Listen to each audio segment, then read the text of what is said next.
প্রিয় ভিউয়ার্স, আসসালামু আলাইকুম রহমতুল্লাহ বারাকাতু।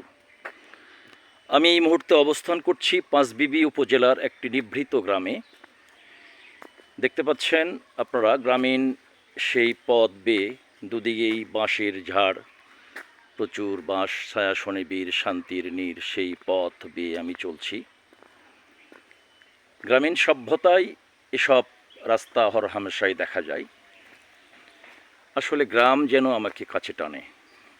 বন্ধুরা, এই যে দীর্ঘ সর্পিল আঁকড়া রাস্তাটা গিয়েছে, দুপাশেই সুন্দর ছায়া শনিবীর একটি বাঁশঝাড়ের মধ্য দিয়ে। আসলে গ্রামীণ সভ্যতায় এগুলো একটি ঐতিহ্য।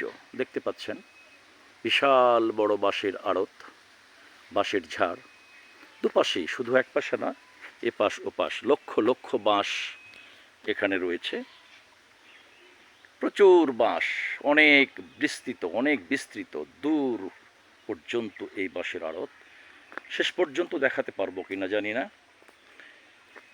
বন্ধুরা, কথা দিয়েছিলাম যেখানেই যাব সেখানেই আপনাদের সঙ্গে একটি সখ্যতা গড়ে তোলার চেষ্টা করব। সেই প্রতিশ্রুতির ধারাবাহিকতায় আজকে আপনাদেরকে আমি নিয়ে এসেছি এই পাঁচবিবির একটি নিভৃত পল্লীতে।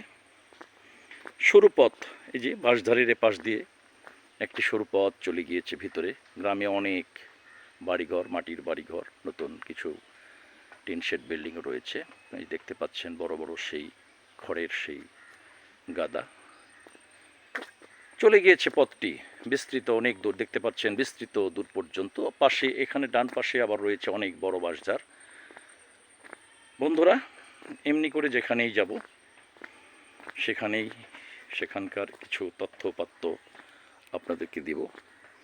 পাশেই রয়েছে গ্রামীণ একটি মুরগির খামার,